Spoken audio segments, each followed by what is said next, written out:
Hello and welcome to our audience members joining us from across the globe. I'm Raymond Karam, the Chief Program and Development Officer here at AGSIW. I'm delighted to welcome you all to today's program, looking at the normalization of ties between Syria and the Arab world, as several Arab countries that back the opposition to the regime of Syrian President Bashar al-Assad and broke relations during the Syrian uprising are now publicly mending fences. We have a wonderful lineup of experts with us today. I'll introduce them very briefly here and share a link to their full bios with you in the chat. First, I'd like to welcome Dareen Khalifa, Senior Analyst at Crisis Group, focused on security, conflict, politics, and governance in Syria. She has a long experience working on the Middle East with a particular focus on sub-state armed group dynamics, local governance, and civil society, my apologies. She has worked on the Syria conflict for in a number of roles for more than a decade. Not on the screen with us yet, but hopefully he'll be with us very shortly. Dr. Mansour Almarzoqi, Assistant Professor of Political Science and the Director of the Center for Strategic Studies at the Prince Saud Al Faisal Institute for Diplomatic Studies in Riyadh. Previously, he was the Vice President for Research and Strategic Studies and the Director of the Think Tanks Department at the Saudi Center for International Strategic Partnerships and a teaching assistant at Saud University. Also with us is our good friend, Mohammed Baharoon, the Director General of Bahuth, an independent public research center founded in Dubai in 2002 that focuses on international affairs, geostrategic affairs, public policy studies, and public opinion research. He started his career in media, where he worked as a reporter for Al-Arabi magazine, Al-Ittihad newspaper, and then as an editor for Gulf Defense magazine. Last but not least, I'm happy to welcome back Ibrahim Hamidi, a Syrian journalist and the executive editor of Majalla, a current affairs magazine focused on the Arab world. He is also the senior diplomatic editor for Syrian affairs at Sharq al-Awsat. He was the Damascus bureau chief for the Arab daily newspaper Al-Hayat for 22 years and contributes to several other international media outlets and think tanks. Moderating the session today is Ambassador Bill Roebuck, the Executive Vice President of AGSIW. He most recently served as a Deputy Special Envoy to the Global Coalition to Defeat ISIS and a Senior Advisor to the Special Representative for Syria Engagement. He served as the U.S. Ambassador to Bahrain from 2015 to 2017. And with that, Bill, over to you. Thank you, Raymond. Good morning, good afternoon, good evening. Delighted to be here with our distinguished panel today to talk about the tough issues related to Syrian diplomacy and the future of that war-torn country. We're more than a decade into the conflict in Syria. There's an ever-deepening humanitarian crisis, and it's been exacerbated more recently by the terrible earthquake in February. Today, our focus is going to be on the diplomatic efforts on Syria, particularly those from the region. A number of Arab Gulf countries and others in the region have mended fences, as Raymond mentioned, and have moved on to activate diplomatic relations with the Assad regime. Saudi Arabia is the most recent, with an April 18 visit by its foreign minister to Damascus, amid talk of reopening embassies in the two countries. But the Saudi move doesn't come in isolation. It has been preceded by other countries in the region as far back as late 2018, normalizing relations with the Assad regime. The long-isolated Syrian President Bashar al-Assad has recently visited Muscat and Abu Dhabi. And the Saudis and the Jordanians separately have recently hosted mini summits on Syria with senior officials in the region. And there's even talk now of the Arab League taking action to invite Syria to retake its seat there. So there's a lot to unpack here in Syria and in this flurry of diplomatic activities. So let's jump into things, and hopefully Dr. Mansour will join us shortly. Mohammed, let me start with you. To what degree do you think that the consensus in the region regarding Syria has come together? How does it differ from 3 to 4 years ago? Yeah, I mean, there is yet no consensus as far as everyone is on board, but there's a growing number of people who realize that the current situation might not lead to any favorable outcome for anyone. not to the Syrian people, not to the region, and of course, not to the world. So what we've seen, as you pointed out, is a growing number of countries realizing that we will need to get Syria to behave as as much as possible as a normal country, and I think the very strong sound bill that we've heard was with the earthquake that hit both Turkey and Syria. It was a reminder that we will need to build lines of communications. We need to build humanitarian corridors. We will need to help, even with rebuilding, some of that as a way of making Syria again a viable or a working, at least, state. So currently, I think there is more countries voicing support. There are less countries voicing objection to Syria being back to the Arab League. Thank you, Mohammed. Ibrahim, if I could jump to you and just ask for your prediction.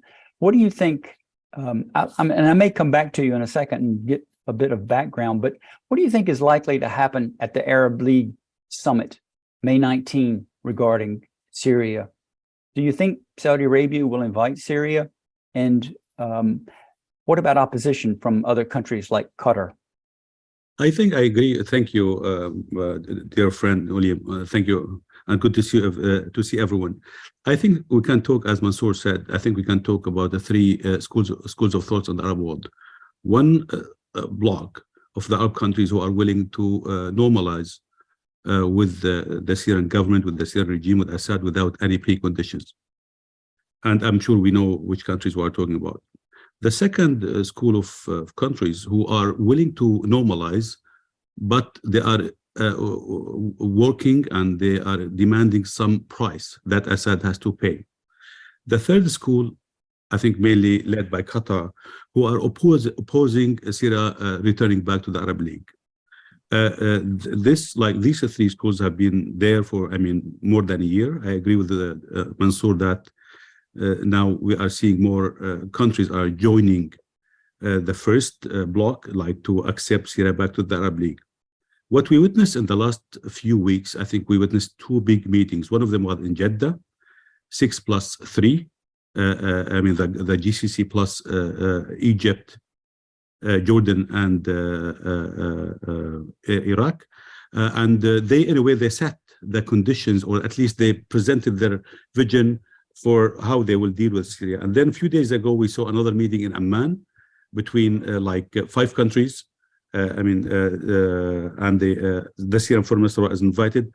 And after that meeting, they released official statement, and that was in a way presented the roadmap for Syria to join the Arab League. My understanding is that in the upcoming few days, we will see another big meeting for the Arab foreign ministers, so that they will be able to build consensus to invite Syria to the Arab League. Most likely, as of now, my guess is that Syria will be invited to the Arab League on 19th of May. Interesting. And just to follow up quickly, Ibrahim, you think the current public opposition from Qatar will be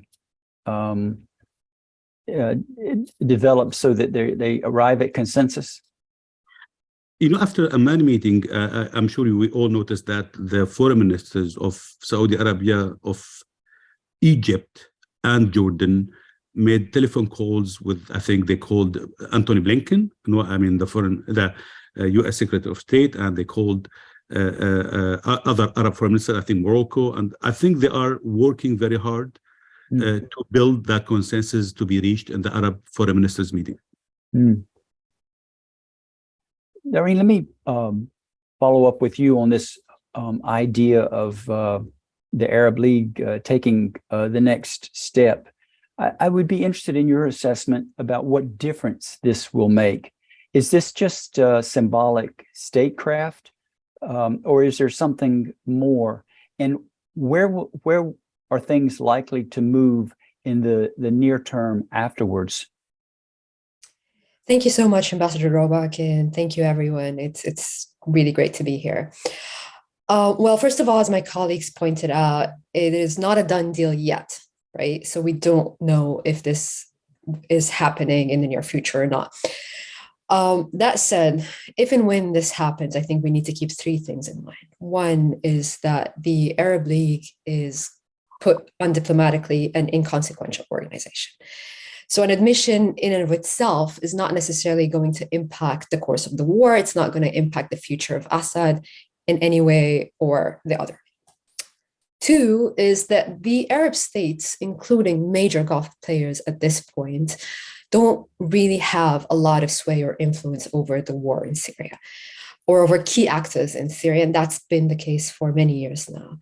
So it's one thing to talk about their leverage and influence over Assad, for instance, and it's a whole other thing to talk about their leverage and influence over the remaining parts of Syria that continue to be out of control of Assad.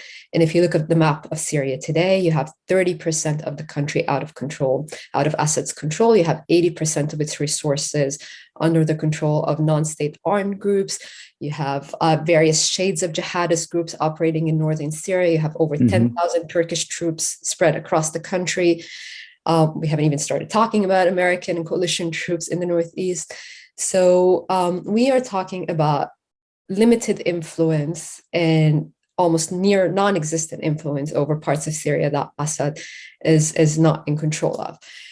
So the short answer here would be that, yes, it's symbolic, but also political symbolism comes at a cost. It means something, right?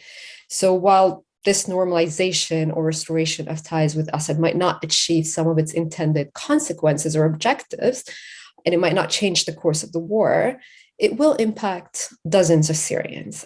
For example, when Turkey started becoming more public in about its talks with Damascus, we've seen thousands of Syrians in Turkey trying to flee the country, trying to find ways out of fear of deportation, out of fear of the impact of this normalization on them. So I think, of course, it comes at a cost and it has consequences on the lives of many, many Syrians. And at the cost of stating the obvious, of course, I mean, this is a regime that defied all international norms and in a way that was kind of unprecedented even for the region. So getting away with that, of course, will have massive consequences on the future of the region, on the future of regimes in the region. So I think these are things that we need to keep in mind when talking about a potential admission of Syria to the Arab League. Thank you, Dareen. That's a lot to unpack and to talk about. And we'll come back to some of those observations because I think they are well worth exploring. Ibrahim, could I just ask you, maybe we've been forward-looking so far as we've opened up this topic, but could you help us take a step back? How did we get to this point where Arab League is on the verge of inviting Syria to retake its seat? A lot of diplomatic activity towards normalization, and it isn't just in the last few months. Just give us a sense about how this whole process has evolved. It's interesting. I think maybe you said it at the introduction. Sometimes, I'm Syrian, so it's very painful to talk about this. But sometimes we forget that this war, this crisis has been there for 12 years. It's long time. I think for some Syrians, for like friends of mine, relatives of mine, when you speak with them, they feel as if we are still in 2011. But the whole history, Syria has changed in the last 12 years a lot. As Dareen said, Syria is divided now for three, in a way, many states. You have 5 armies are fighting in Syria. You have half of the Syrian population out of their homes. A lot of things happened in Syria, and a lot of things happened in the whole region. So I think we should keep that into consideration. But even when it comes to the normalization, and it's like what's happening now, it's not just like came out of nowhere. There was a long process happening in the last many in the last years. For me, like maybe the turning point was 2015, when the Russians intervened in Syria, and then September 2015. Then Vienna process started December 2015, and then resolution, UN Security Council resolution 2254. And this 2254 resolution, I mean, it was very clear, very obvious. They're calling, I mean, they were not talking about political transition. They were not talking about regime change anymore. The resolution was not talking about regime change anymore. They were just talking about a political process, which means the government, the regime, Assad, was considered to be part of the solution. And then we had like 2016, another milestone, when Turkey and Russia started working together, and Dareen wrote a lot about this and followed that closely. I mean, they made several deals, I mean, north of Syria. And Turkey started to change their priorities. Instead of like changing Assad, they started to talk, I mean, their top priority was about how they can prevent establishing Kurdish state north of Syria. And then we had, I think, 2017, when Trump, that was another milestone, and Trump decided to cancel the covert program run by the CIA in south of Syria and north of Syria to support the Syrian opposition. 2018, Trump, Jordan, United States of America, Russia made this big deal to abandon the Syrian opposition in the south of Syria, and then the regime retook, I mean, went back to that area.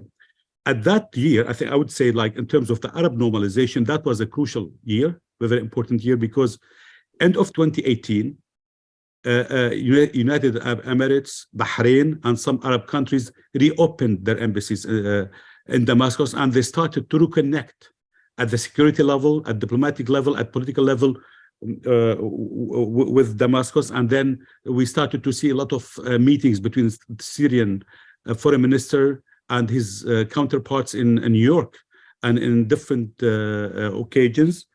Throughout all this period, I'm sure you know it better than I do, most of the Arab countries, by the way, two things. Most of the Arab countries did not stop security cooperation with Damascus. Most of them. Many European countries did not stop security cooperation with Damascus. We know Ali Mamlouk visited several European capitals like Madrid or Rome. We know the head of the National Security Council, Ali Mamlouk, visited many Arab countries. So the security cooperation never stopped. The other interesting thing, throughout the whole, I mean, the last 12 years, I mean, we should remember, always Syria, the Syrian government was the representative of the Syrian people in the UN. I mean, there was a representative of Assad or of the Syrian government in New York or in Paris or in Geneva, in all UN institutions. So this normalization process now with the Arab countries, it did not come from nowhere. There was long process until we reached this point. I think one last point, the earthquake last year in northwest of Syria and southeast of Turkey, it just accelerated the process. The process was already there. And for some countries, they were waiting for this pretext in a way, or for this to accelerate the normalization process or to make it more public. So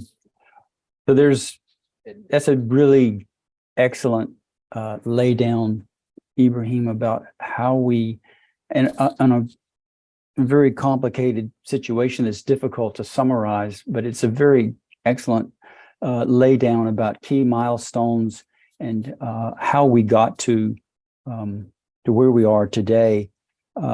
As we go on in the discussion, I want to try to bring together some of the points that you've made and some of the points that Dareen talked about, the history of the conflict, but also some of the key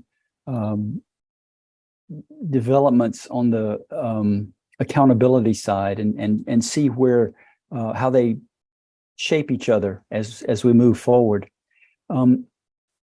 I think what I'd like to do now is talk a little bit about the motivations of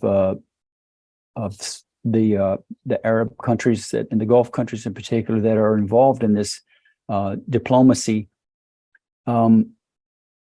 I'd be interested, Mohammed, in your sense of the motivations that are driving Arab countries to take this action. I think there are a lot of different motivations. I mean, some of them obviously have to do with a desire to end the conflict, and maybe a realpolitik calculation about what has happened in Syria and the need to move on. Some of it may be economic, some of it's regional dynamics. Give us your sense about what are the motivations of the Arab countries that are involved in this process of normalization with the Syrian regime. I would be very happy to do so, but if, after your permission, maybe we should hear from Mansour. Saudi Arabia being the last country who was joined, and he being the last speaker to have joined us online. So maybe we could hear from him, and then I come back to that, if you don't mind. Absolutely. Thank you, Mohammed. Dr. Mansour, welcome. We're delighted to have you. I would ask you, first of all, if you would comment on recent Saudi diplomacy, the Saudi foreign minister's visit to Damascus in mid-April, Saudi Arabia hosting a recent small summit. What do you think is going on with Saudi diplomacy? Why this change in the last few years towards Syria? Gladly. Well, first of all, good afternoon or good morning, depending on your time zone. And thank you very much for our kind hosts for the invitation. I'm very happy to be here. And second, my apologies for being late. The heavy traffic of Riyadh held me. Actually, I was coming from a meeting, coming back home.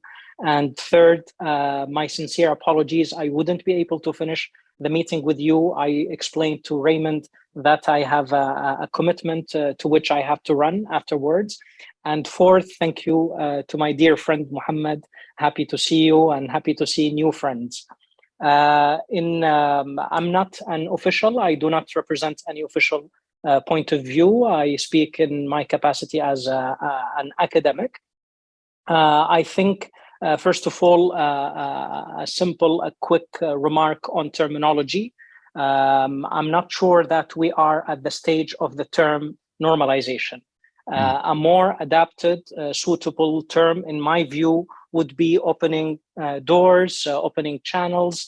If I would have to condense it in one word, it would be exploration. I think it's extremely important to the way we describe things or analyze them through the lenses of certain words. And second, we do have an extremely important element of context, which is the UAE experience with opening doors and exploring the potential of normalizing the regime of Bashar al-Assad.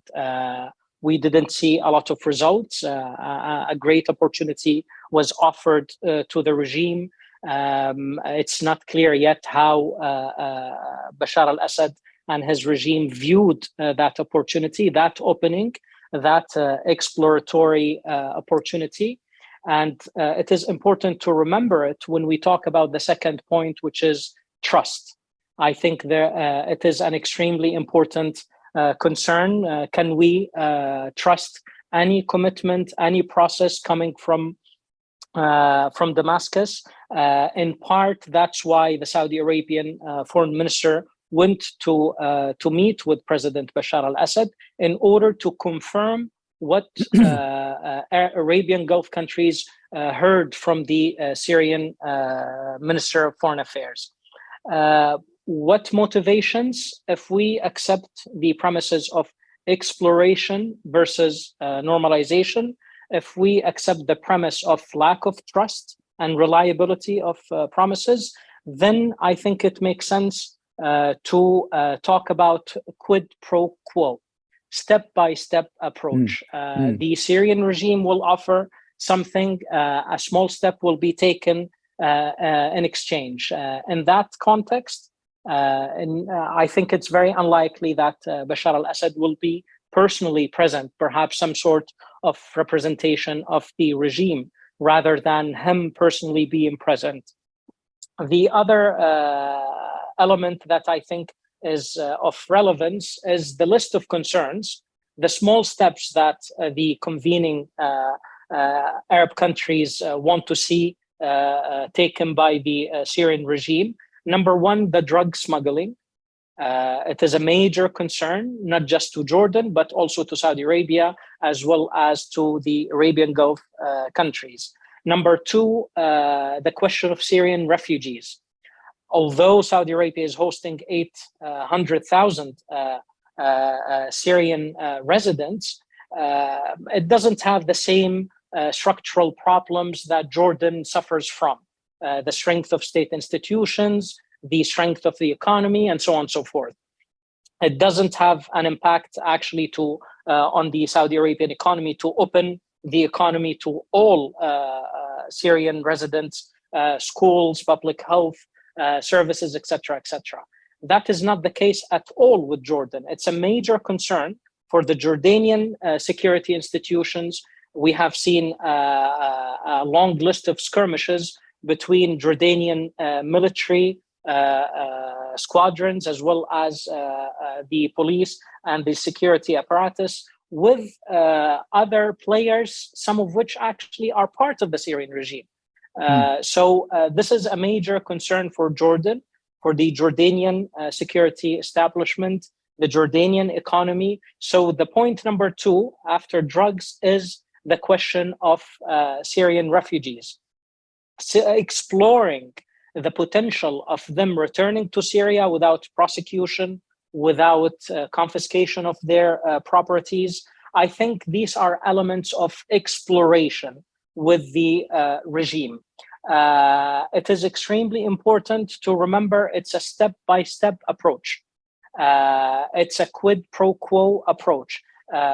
We are still far away from any full normalization and assumption of the Syrian role prior to the Syrian crisis. In my view, the lack of guarantees, despite the presence of Russian promises, because Russia is involved in the process, encouraging and providing some promises, guarantees, if you will, between quotation marks, of course. Despite all of this, the lack of trust, the questions about reliability of promises still permeate all of the discussions that have been held thus far. These are my 2 cents to the discussion. That's far more than 2 cents, Dr. Mansour. That was really interesting set of observations. We'll come back to some of them.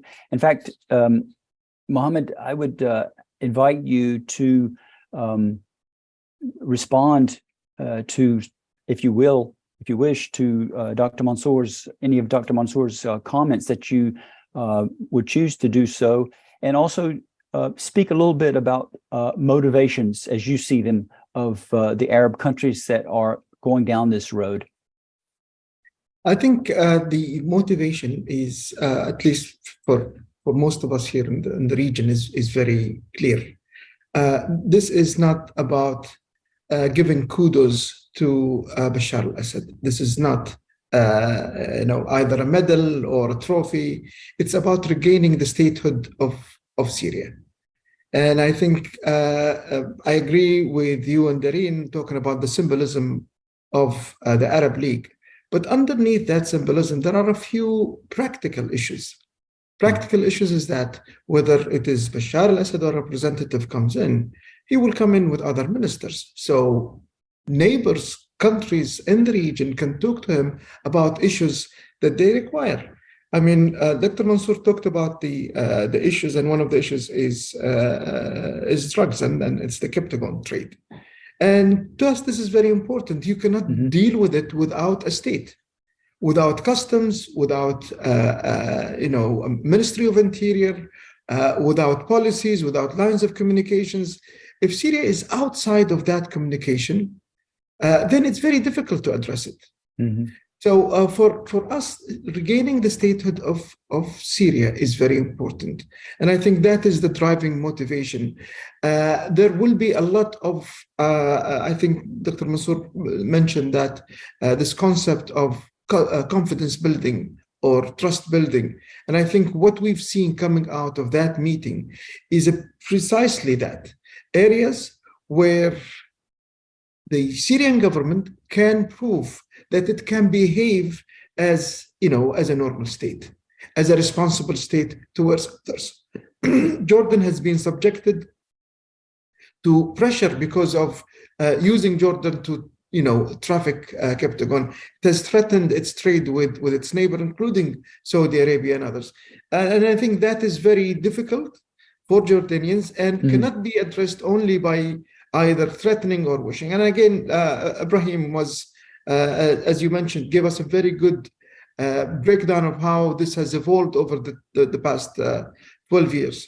And I think the main takeaway from that is that regime change has been tried often and often, either through sanctions, through military forms, through political pressure, and that did not happen.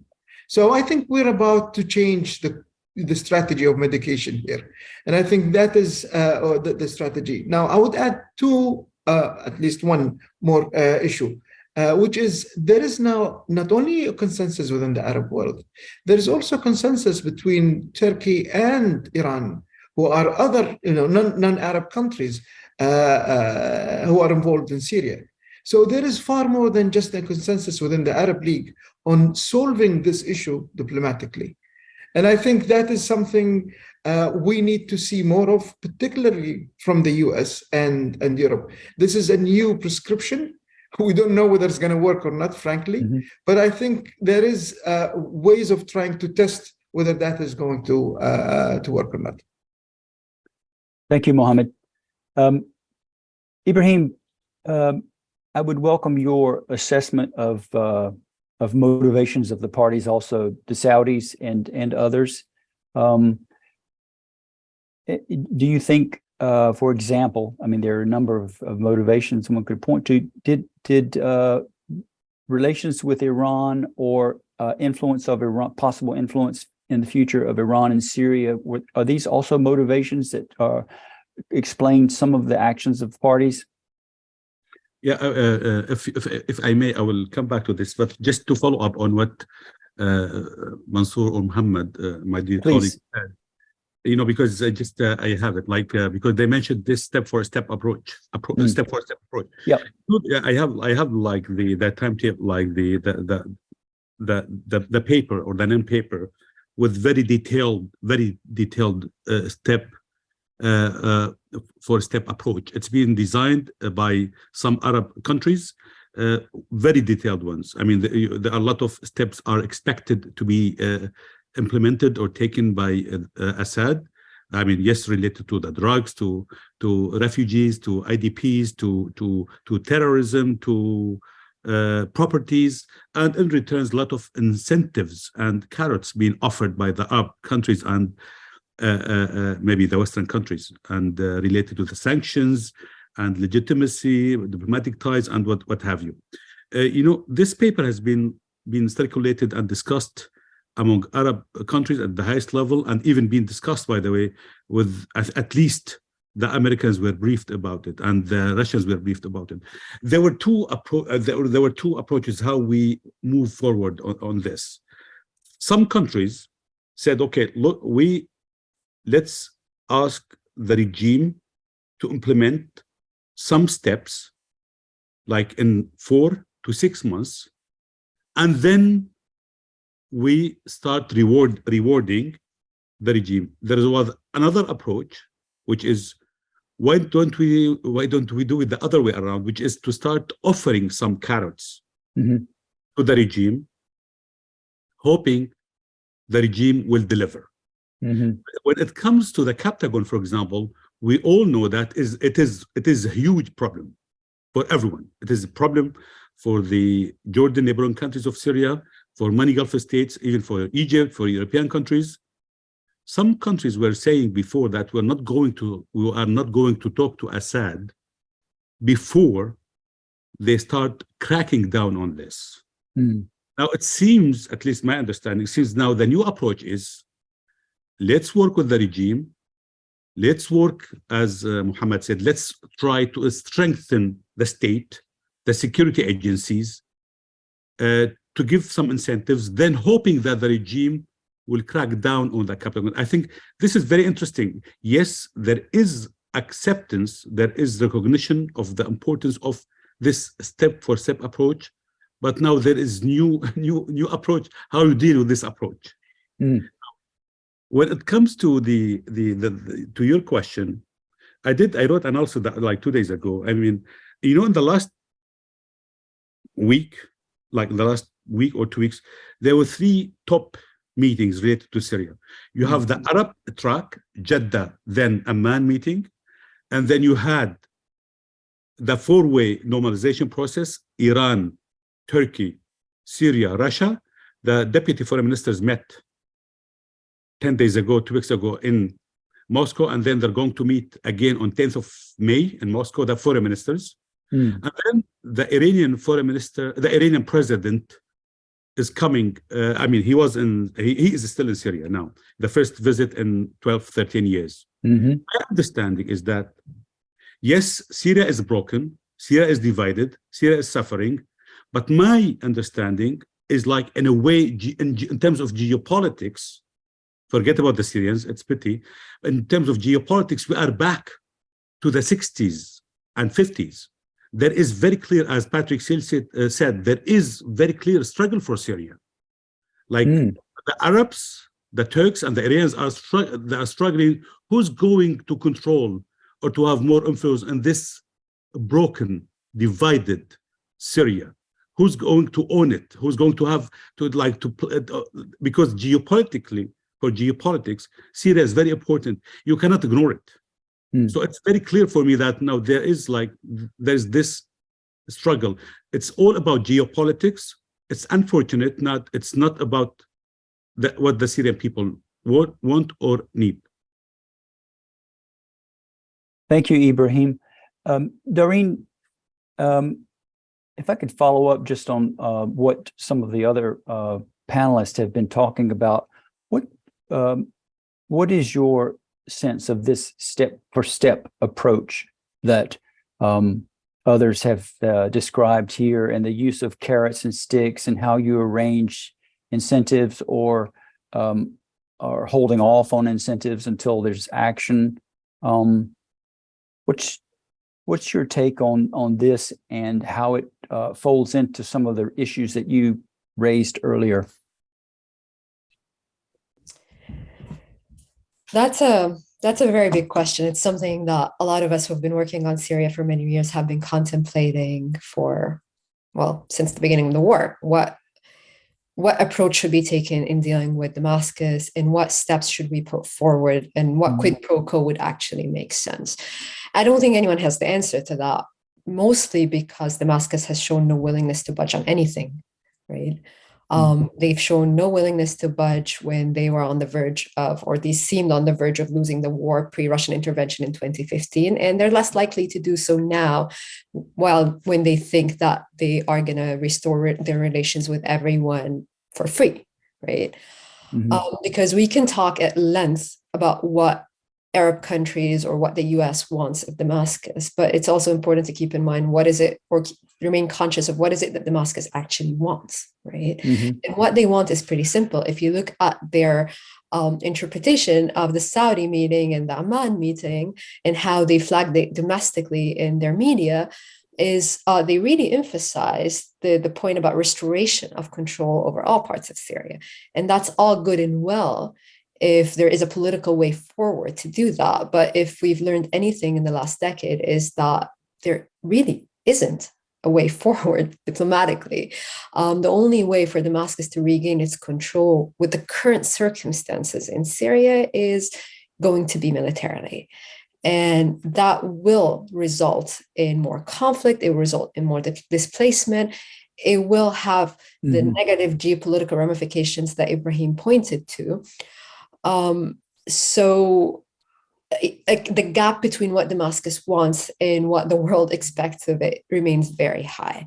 Now, that is not to say that we shouldn't try to pursue the step-for-step approach.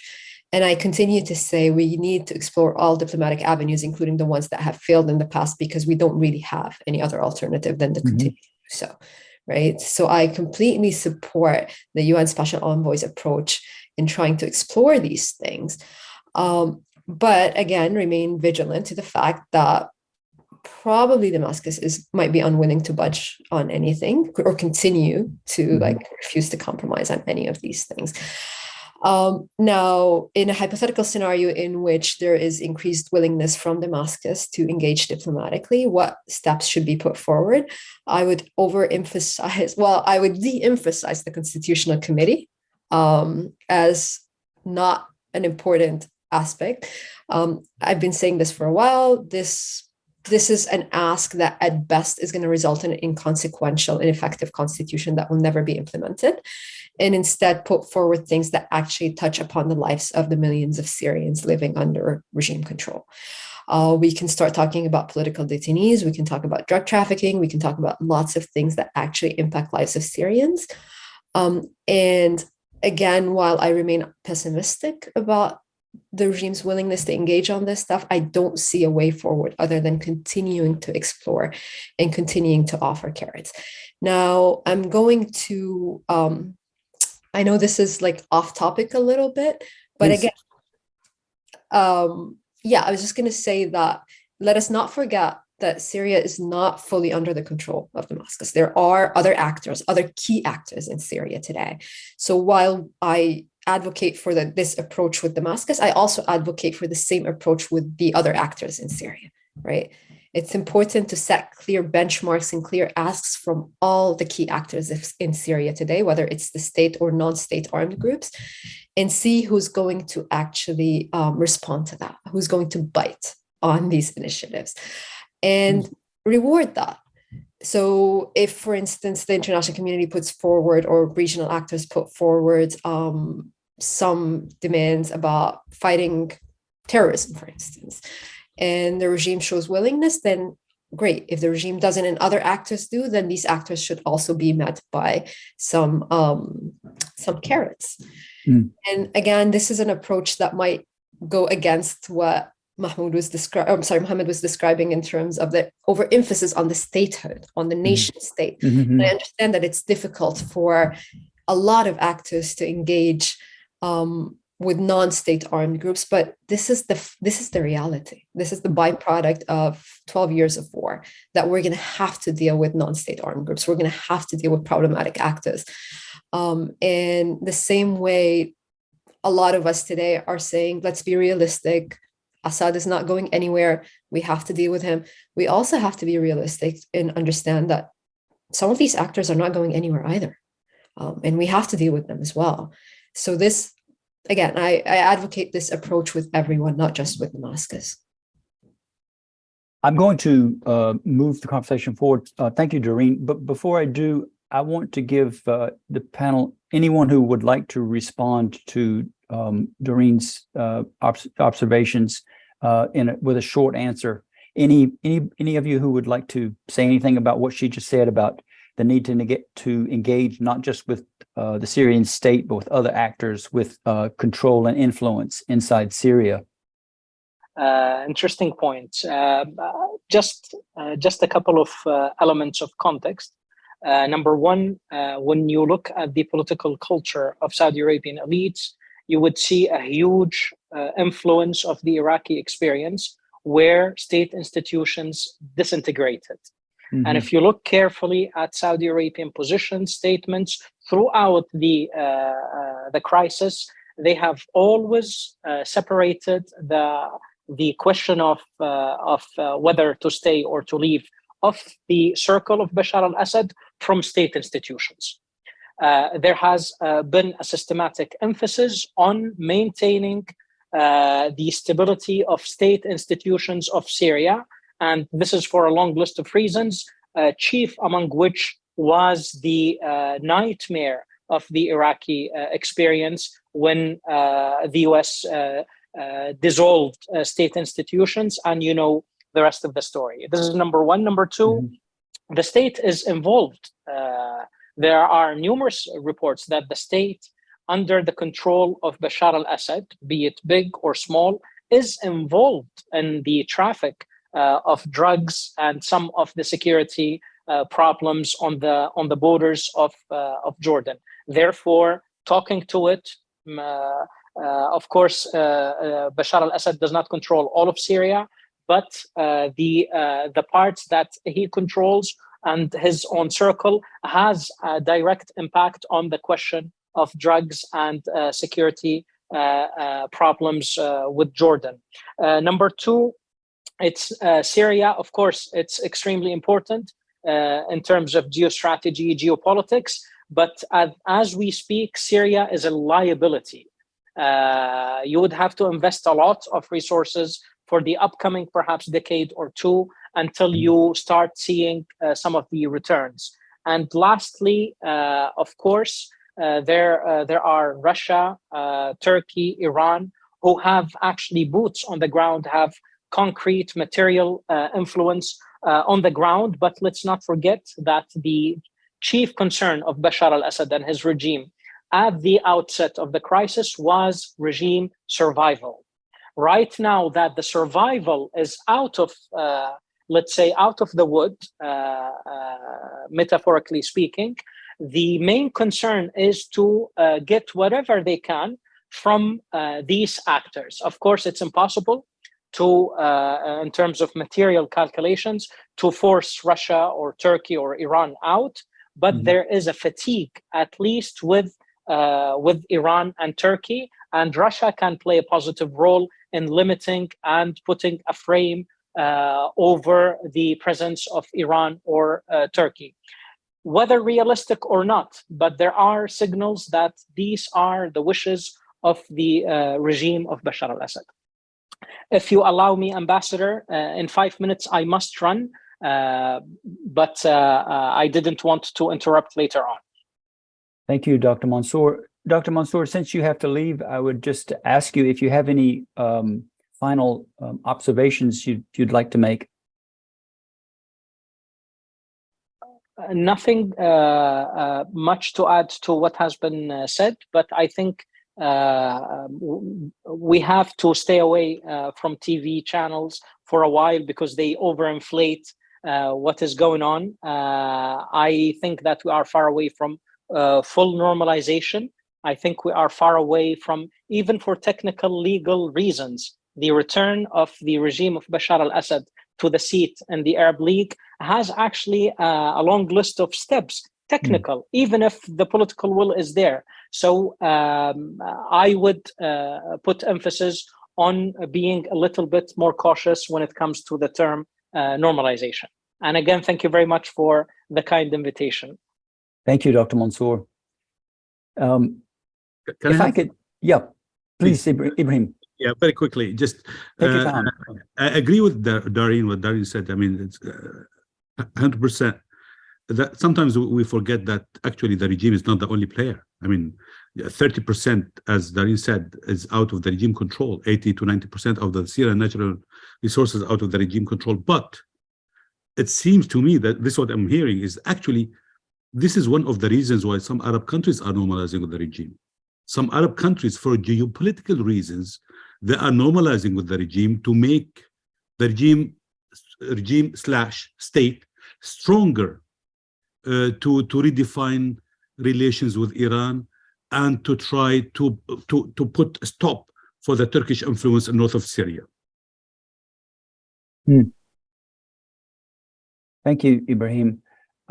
Mohammed, I have a question for you from the audience. I'm going to throw you away, but is there anything you wanted to say in regard to the little discussion we've just been having about the step-for-step diplomacy? Not about the step-for-step, but about the nation-state and the non-state actors, which Dareen projected this concept that this is the reality. There are actors that are not the state.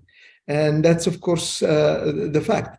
The idea here is that will those actors perform within the state, or they would want to be, standalone actors. And I think this is the point that Ibrahim was pointing out to. What does that mean to Iraq? What does that mean to Turkey? What does that mean to others? So the ideal, and we're far away from an ideal situation, is that those factors start having their own conversations on how do they want to live together, if you want. And there has been signs from the Syrian government that they're willing to talk about local governance. What does that mean? We're far away from knowing what type of details would be involved. But on the outset, then I think this is the question that we need to ask ourselves. Are we going to talk to Assad as a different state?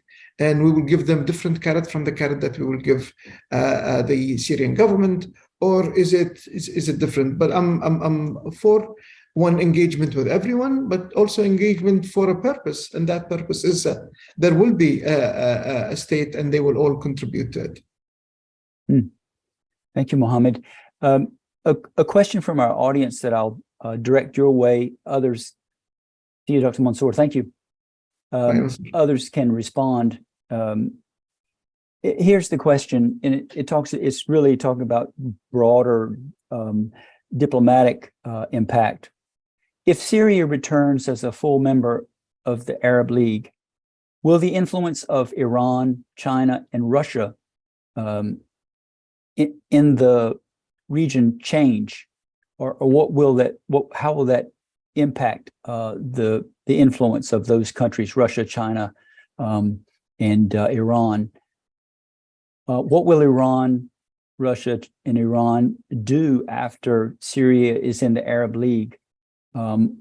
Just give us your sense, Mohammed, about dynamics in the region that might change if Syria is admitted, particularly from the perspective of Iran, Russia, and China. Of course. I mean, the Russian presence in China is based on a security situation, which was the weapons of mass destruction, the chemical weapons, which the U.S. has invited, in a way, indirectly, Russia to come and deal with it instead of the U.S. dealing with it. And now, once that situation is over, I do not expect that Russia would leave altogether. But I think, just like what the U.S. is doing in Iraq, the type of engagement, the type of presence of Russia in Syria is going to change. There is going to still be certain areas of influence, like Tartus, that I don't think Russia is going to give up.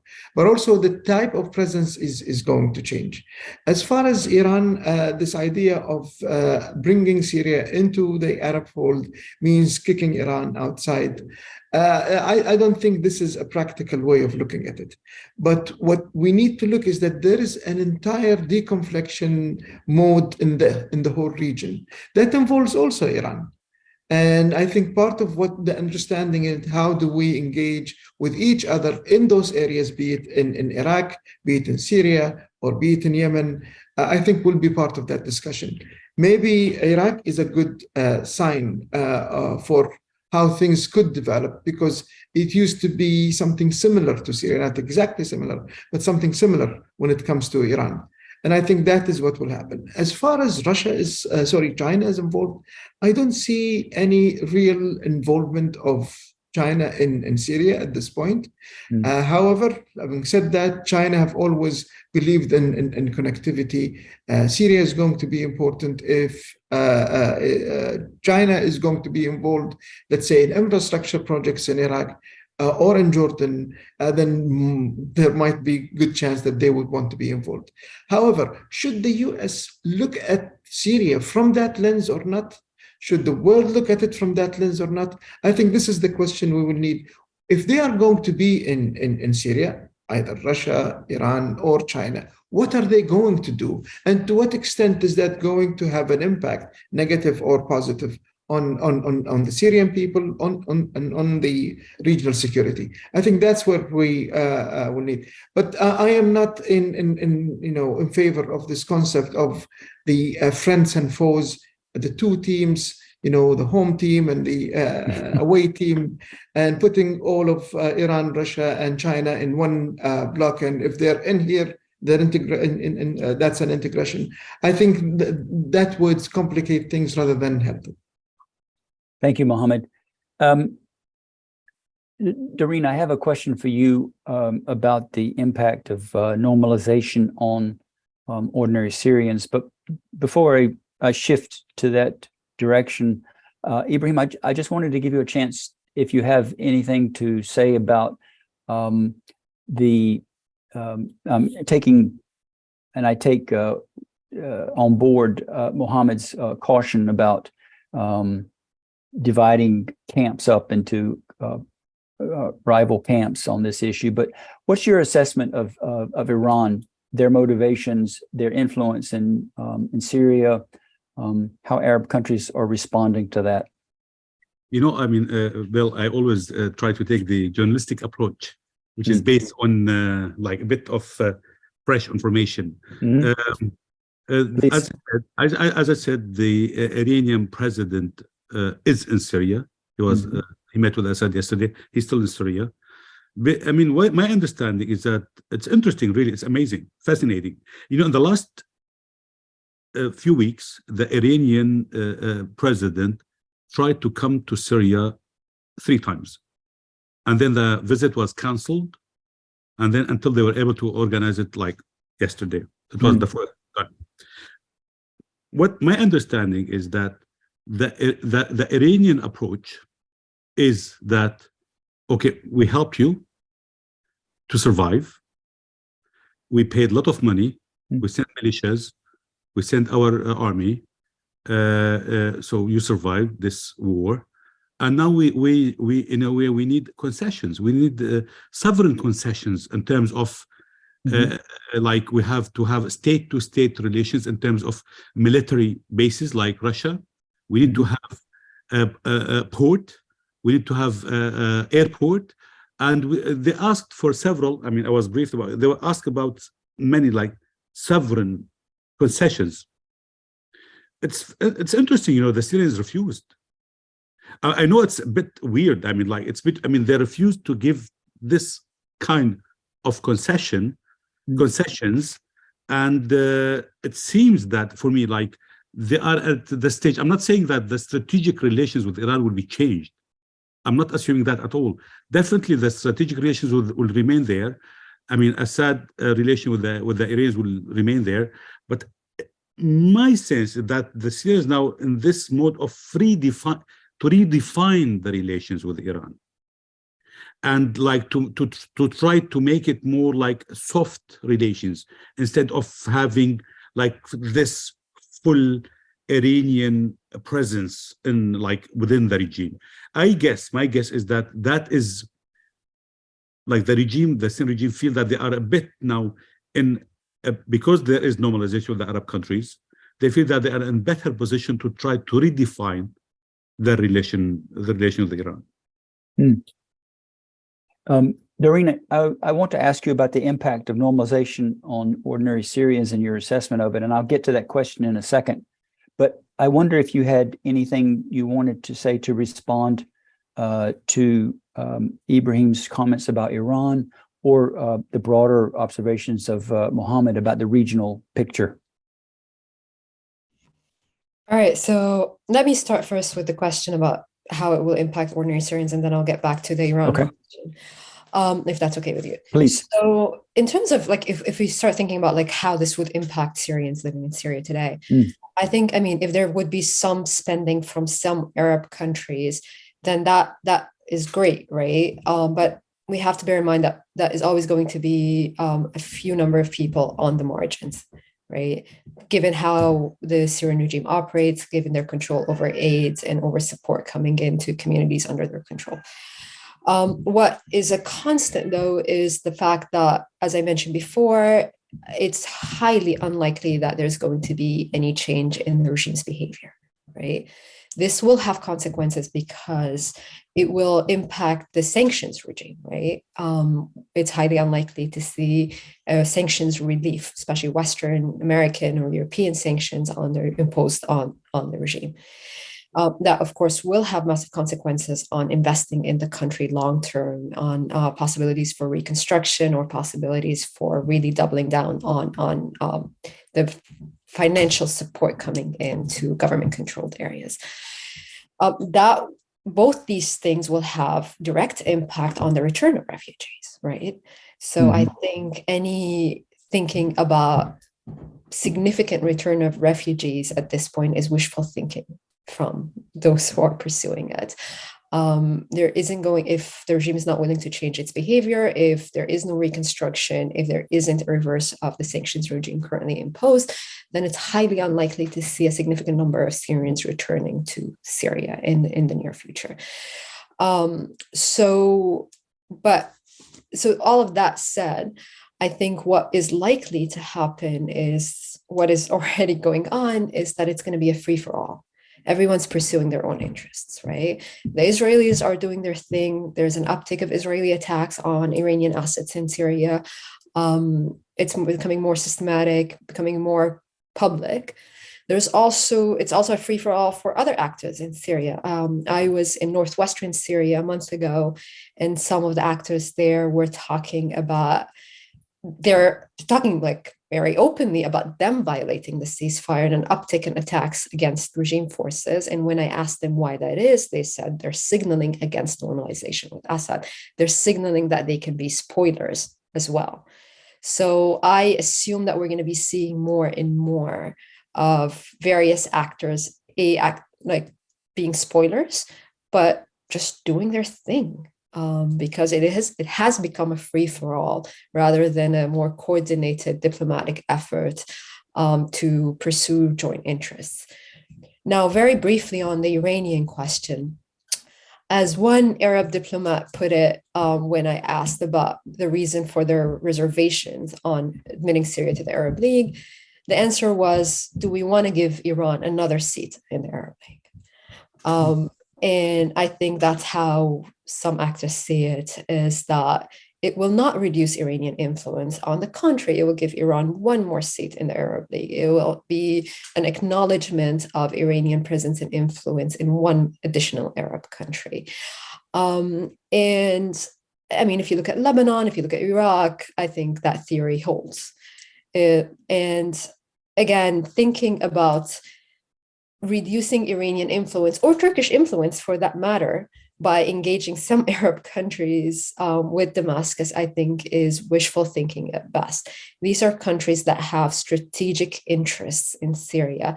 They have massive deployment, they have massive influence and leverage.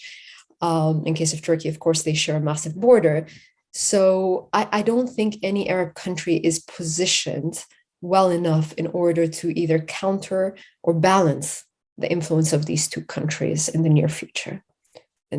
But can I very quick comment? Please. I agree with you. I'm sorry, maybe this is the first time I would disagree with you a little bit, Dareen. I think you're right. Like when some Arab diplomats were saying before that if Syria back to the Arab League, then like we are bringing Iran back in the Arab League. I think that is correct. Maybe 2 years ago, 3 years ago. But I'm not sure, I'm not hearing this anymore from the Arab countries. I mean, look, I mean, there is an agreement between Saudi Arabia and Iran. I mean, there is like, I mean, United Arab Emirates have good ties with the Iranians in a way. They have high-level meetings. I'm not sure, even Iran, even Egypt, I'm not sure like the big Arab countries view Iran as they used to view it 3-4 years ago. They accept the Iranian influence in the region, and they accept, I mean, they accept the new reality, I think. Thank you, Ibrahim. Mohammed, any response you wanted to make to previous comments, or should we move on? We'll move on, but I will emphasize what Ibrahim said about the new thing in the Middle East. I call it the the quantum politics of the Middle East. It's not the same calculus as it used to be before, calculating that the Iranian influence in Lebanon means that Lebanon in the Arab League belongs to Iran and would serve Iran purposes. I think that is a bit of a stretch, Maybe this used to be the way people talk about it. My guess is right now there's a far more mature way of even identifying what does geopolitical interest mean and in which way it would be delivered. So a state-to-state presence between Iran and Syria would be similar to a state-to-state presence between Saudi Arabia and Syria. As long as it does not involve non-state actors, does not involve militias and armed groups, everything else would be manageable. Thank you, Mohammed. Dareen, I just have a follow-up question about your comments on normalization and how it might affect the ordinary Syrians. Just in terms of attitudes, what is your sense about how Syrian people are responding to these developments, these media accounts about normalization and further possibilities of engagement with the Assad regime? Well, I'm always very reluctant to speak on behalf of Syrians, especially when Ibrahim is there. But it also depends on like which Syrians are you talking about, right? If you're talking about the millions of Syrians who have been displaced and subject to systematic abuses by the regime, they're horrified. And it's tragic for them because they're holding on to the hope that there would be accountability at some point. And we might sit here very comfortably say that's unrealistic, it's never going to happen. But for those who have suffered immensely from this regime, they have the right to hold on to that hope. So seeing the regime being restored unconditionally and acknowledged unconditionally in the world, in the region, of course, it's tragic for them, to say the least. And again, in a very practical sense, many of the Syrians who are residing in regional countries that are talking or pursuing diplomatic relations and normalizations with Assad, they are seriously considering leaving because they don't know how that's going to impact their fate. And as I mentioned before, you talk to dozens of Syrians in Turkey, and they're all trying to leave because they're worried about what that would mean for their future. Because, like, Syrians understand that there isn't a possibility for a voluntary return. They understand that a voluntary return is often code for, like, we're going to push you out, we're going to make it really hard for you to stay. And that's what people are afraid of. So yes, it is. This is how people, at least refugees, are thinking about it. And going back to Syrians in Syria, in areas out of government control, many people I spoke to think that there might be an uptick in violence. There might be renewed conflict because some of the actors that they're currently in control of areas out of government control are going to pursue that and are going to take a strong position against normalization, against restoration of control of Assad.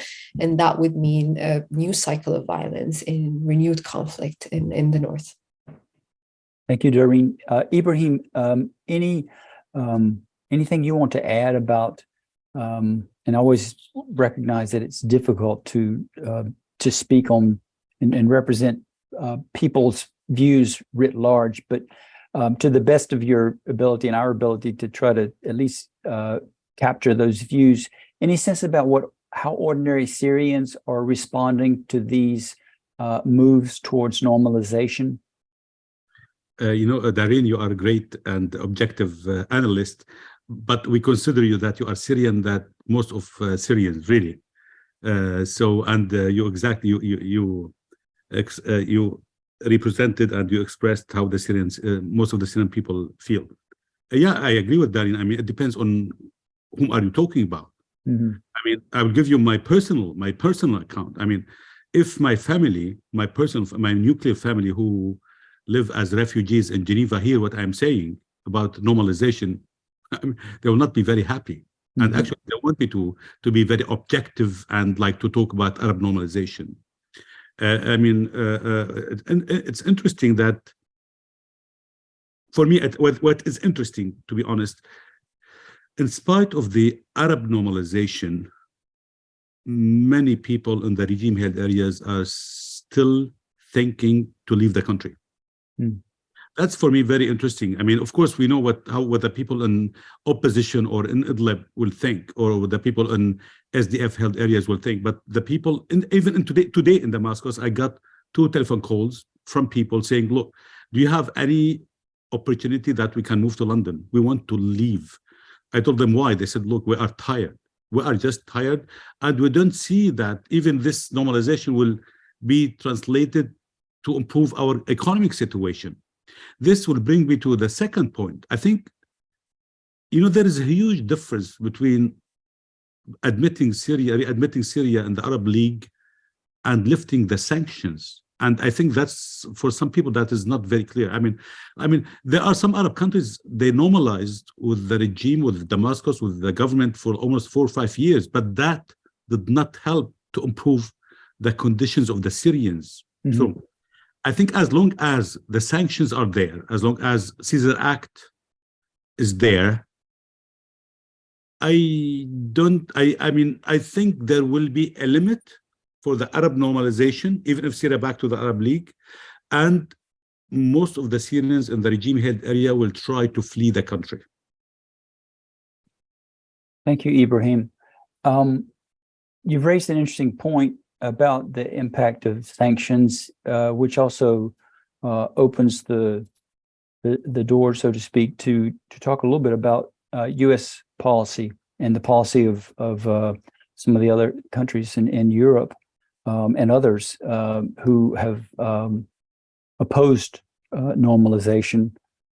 Dareen, I would be interested in your sense of the sanctions, the effectiveness of them, how people are responding to them, how you think there's a relationship, as Ibrahim mentioned, between normalization activity and the sanctions. Do the sanctions create a ceiling beyond which normalization activity cannot go any further? I completely agree with Ibrahim that changing the status of Syria or Assad as a pariah state has limited influence over the sanctions regime. I don't necessarily see the sanctions, like as it stands, changing anytime soon, not because of a political will in Washington or in European capitals, but because it's very technically and bureaucratically difficult to do so. So that does put a ceiling on how this normalization can manifest into tangible, concrete steps on the ground or on potential investment by some Gulf countries in Syria. That said, I'm going to caveat that by saying many Arab officials I've spoken to in the last few months have said that the U.S. is not really clear on how the sanctions could be implemented in case of steps they take in Syria. So the lack of U.S. clarity in terms of the focus and scope of their Syria sanctions has really left the door a bit open for interpretation. And that could be a good thing. And it could be a double-edged sword in that sense. So it could be a good thing in thinking of steps for steps, but it could also mean, as I mentioned, a political free-for-all where there's room for miscalculation in which some countries would think that they can get away with things without being subject to sanctions. In reality, it's difficult to do so. So I know I'm not giving a straightforward answer, but I think there isn't a straightforward answer because of the lack of a clear Syria policy in Washington and a clear lack of American leadership on this. The U.S. has imposed a massive web of sanctions on Syria without clear direction and without clear policy objectives, and then left the room open for interpretation, as I mentioned. So I think, like, if you look at Cairo, for instance, there's more reluctance and more concern about the implementation of U.S. sanctions. But if you go to the UAE, there's less of that concern. Again, they say in their engagement with US officials that Syria doesn't even come up in the conversation. It's usually Russia sanctions or Iran sanctions, but it's never Syria sanctions. So they feel a little bit more inclined to have the more generous interpretation in which they can get away with more things. But again, I think when it comes down to implementation, it will be very hard to reverse some of the existing Western sanctions. One, and I think the key point here is the main reason why it's going to be hard to reverse it is because the regime is going to be unwilling to act on any of the demands. But also, to be fair, none of these demands are actually clear at the point. When we're talking about steps for steps and we're talking about US objectives, they're all vague, loosely defined things that are yet to be manifested into concrete, practical things that they want out of Damascus. Thank you, Dareen. Mohammed, we've now sort of ventured into assessing a bit US policy, sanctions, and other aspects of US policy towards Syria. You're someone who follows, I know, U.S. foreign policy, and I would be interested in your assessment about U.S. policy towards Syria. And is normalization, in your view, do you think, some people have at least asked the question, does normalization represent a symbolic loss or defeat for U.S. policy? And just in general, what's your take on U.S. policy for Syria and anything that, any reactions you have to what Dareen said? It's very difficult, especially at this time, to try and put myself in American shoes, because I'll have to decide which, whether it's a left shoes or a right shoe. So it's a bit difficult at this point. However, having said that, I think the American policy towards Syria has been guided by what they see as principles, and part of that principle is protection of the Syrian people. And I think this is where I think both the UAE and the US are seeing the same thing. This is exactly what we've heard as part of the 12-point focus on refugees, returning properties. This is part of what we do. The only difference is that, do we look at any opening up with Syria as a reward to what has happened in the past? Or do we look at it as a way of preventing even further calamities in the future? Mm-hmm. And I think the example at hand which we had was the earthquake. And if we imagine that the earthquake happened 5 or 6 years ago, would the response of the Arab countries be the same? Would the relief could have had the same time? Could have the UAE, for instance, talk to the Syrian government, try and open up new type of pathways for? I don't think that could have happened. And I don't think, the type of relief for them. So I think there is a way of trying and look at what is going to be the future of Syria. What is the future? Do we want to, and Ibrahim and Dareen pointed this out, there are people who said, we've put up with all of this because we wanted some sort of justice. And we would want to stay and continue. But for what, another 12 years? Another 24 years. This is a generation that has been lost. 10 years of kids who've been either born in refugee or born inside Syria, cut off from everyone. I mean, there are definitely pragmatic political reasons behind of this, but this is a factor. And I'll point you out to what Sheikh Mohammed bin Zayed said to Bashar al-Assad when he met with him, and at least the televised bit. He said, you have been far, you've been away for a long time, Syrians, we miss you. He was not talking to him, he was talking to the Syrian people.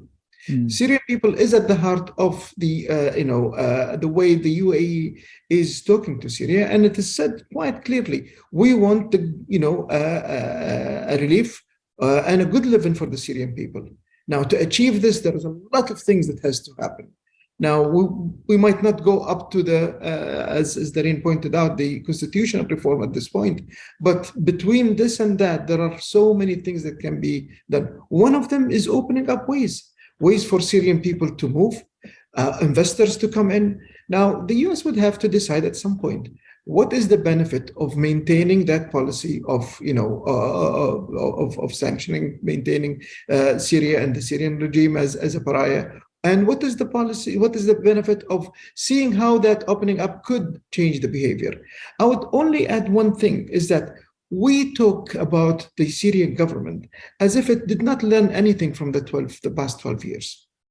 And as if all of this that has happened inside Syria, outside Syria, regionally, globally, did not have any impact on the way they think. I think there is a major shift in the entire region, and I don't think Syria would be immune to that type of shift. And if we have realized at a certain point that maybe the regime change policy will not work, I'm sure that the Syrian government, the leaders have also realized that continuing the same path of antagonizing your people is not also going to work. So maybe there is a new chance to reconsider things and look at it from a different light. Thank you, Mohammed. Ibrahim, I'd be interested in your perspective as well on U.S. policy. You spoke a bit about sanctions, but more broadly, how do you assess where U.S. policy is and where it can go in the context of this Arab normalization that is occurring? Yeah, I'll come back to it, but just I hope my English will help me to express myself. I think there is intellectual problem there. I mean, I think the part of the problem is that some Arab countries believe that Assad, in a way, did not win. He is ruling weakened country, isolated country, divided country, broken country. I think the problem is, maybe part of the problem is that I assume that he believes, actually, I won the war. I won and I'm victorious. So I'm not going to give any concession. So I hope you learned out of this war, not me. So I think maybe that will be part of the problem that coming in the future. There's gap of expectations. Maybe Assad expecting Arabs to make concession to him rather than he is making concession to them. Now, when it comes to the U.S. policy, but I mean, I'm sure you know better, William. I mean, Ambassador, because you are there and you are you have more experience than me on this. But my no, but go ahead. But my understanding is, correct me if I'm wrong. I mean, maybe this is what I heard. I mean, 2 years ago, maybe the Americans, I mean, the American administration, Blinken, they tried to demarche and to stop the Arab normalization. Even at his level, I think he himself tried to stop certain visits to Damascus from some Arab foreign ministers. But actually, the Arabs, for many reasons, especially some Gulf states, for many reasons, and we all know the reasons, did not listen to Biden administration, partly because there is no American policy. I mean, since Biden came to power, to office, they did not name special envoy for Syria. I mean, Syria was not on the top of the agenda. Now, they tried to stop the normalizations, and then they realized that they failed. I think nobody listened to them for many reasons. But now my understanding is that they moved to a different level, which is, if you are going to normalize with the regime, get something out of him. Try to get some concessions from Damascus. Concessions on W254, on refugees, on drugs, on whatever. That is a bit a new approach, but that is happening in parallel. Something else is happening, as we know. I mean, it's been reported today in the Wall Street Journal, but I mean, I heard it before. I mean, the Americans are talking with the regime. They met, I think, at least twice. They met in Oman.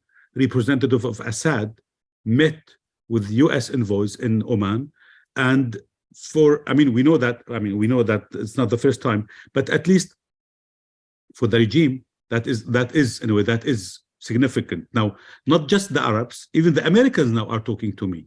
So for them, I don't think they're not going to give a concession. One final point. I said it before, but let me say it again. As long as the sanctions are there, I think there is a ceiling for the Arab normalization. And as long the Caesar Act is there, I think there will be limit how far the conditions of the Syrian people will improve. I know some Arab countries, some Gulf states are lobbying in Washington to try, because we know Caesar Act will expire next year. So they are trying in the Congress not to be renewed. But at the same time, we know that in the Congress, there is another bill on the Captagon to be approved the Congress. So if the sanctions are there, I don't think that the conditions of the Syrian people will improve. I would also note, I just saw that leaders in both houses on the Hill have sent a letter to, I believe it was to Secretary Blinken, essentially insisting that there be stricter enforcement of the sanctions, that they're not being enforced enough. We've reached near the end of our time. I would like to give each of you a couple of minutes to wrap up and say a final word. We did get one question from the audience about the perspective of Israel on normalization. If one of you would like to at least devote a sentence or two to that would be useful as well. Mohammed, would you like to start, and then we'll go Dareen and finish off with Ibrahim? Yes, if I touch on the question of Israel, I think what we've seen as a sort of de-escalation between Israel and Lebanon on the marine borders reflects a new type of mentality in Israel. Maybe it's not the mentality of the current government, but nonetheless, it's something that has worked and might also work in there. So more stability in Syria. Possibly there will be a lot of wins for Israel in de-escalating and reducing the amount of rationale for operations against either Israel or others under the guise of Muqawama. On a final note, this is an attempt. This is a new approach because of the previous approaches have failed or did not yield results. That doesn't mean that this approach is going to yield result. It would require cooperation from everyone, from the Gulf countries, from the Arab countries, from the Syrian government, from the Iranian government, from the Turkish government, from Europe, and also from the US. And I don't think there is any fantasy that the US tomorrow is just going to stop the Caesar law. And maybe it shouldn't.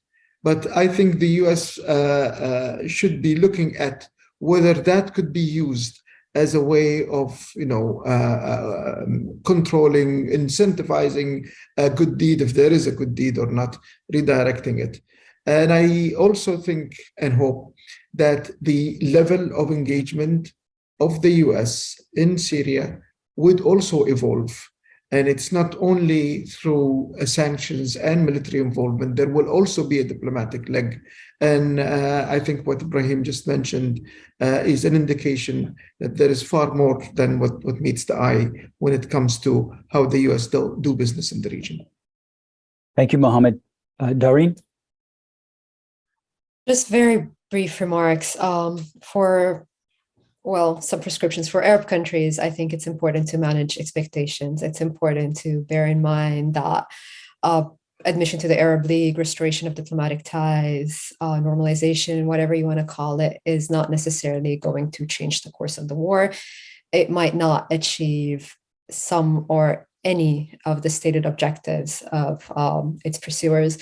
So I think that's key, a key point to remember. For the US, I think Again, sanctions is not a policy, it's a policy tool. Without a clear policy objectives, it's becoming a political free-for-all. It is undermining Western interests, and it will not result in anything that might be beneficial for the US or for any Western states. For Damascus, I think it's also important to manage expectations. These diplomatic gestures might never result in the political or financial investment that they think it would. I mean, these are my 2 cents, but I think it's just key for everyone to manage their expectations. Thank you, Dareen. And Ibrahim, if you would bring our discussion home. Yeah, I mean, very briefly, when it comes to Israel, I think what was interesting that in parallel with the Arab normalization, what we witnessed, what I observed, there was very clear observation that there were more Israeli strikes.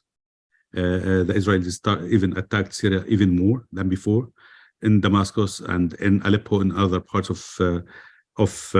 Syria.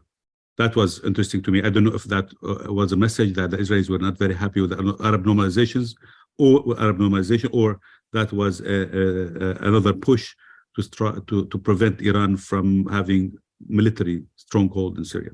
The second point, briefly, I mean, I cannot but agree with what Dareen said. To manage the expectations, all stakeholders need to manage the expectations. I think it is the Arab normalization. It is a new approach, good approach after 12 years, but we all stakeholders, I mean, the Arabs, the Syrians need to be realistic about their expectations. Thank you, Ibrahim. I want to thank all of our panelists. This has been a great discussion on some really difficult issues, a long conflict with difficult issues to resolve. I also want to thank everyone for joining us today. Look forward to welcoming you again at our next event. So thank you. See you next time.